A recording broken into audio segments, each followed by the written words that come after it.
So I think the first thing that people need to understand is you cannot do these things alone, as much as you like to think, or I can't speak about other people, but as much as I liked to think that I was able to do this life alone, and, if I'm going to do something, I'm going to do it better by myself, and, that's just such a warped mentality, because we are supposed to lean on people and we are supposed to get help. So that was a really, really big lesson for me.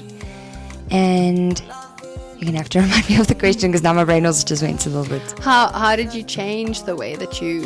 what did that look like in practice for you? So obviously going to rehab, you work with a social worker and you work with a psychologist, and you do really, really empowering things that I feel like everybody needs to do. Is we did this thing called your timeline, and guys and girls were separated in the rehab I went to.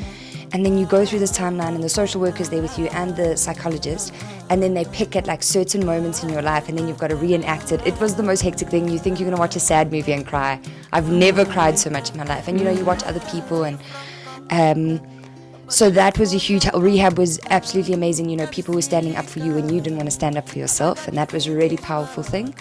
And then after rehab, I really did a lot of work. I went to NA meetings for 2 years afterwards. I went to a psychologist for 2 years afterwards.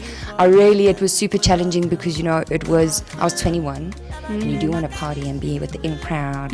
So now I was trying to find my feet again, but consistency and making sure to hang around people that hold you accountable, because you can be naughty if you want to, and you can hide those things. So make sure you hang around people that are going to definitely point fingers when they need to be pointed.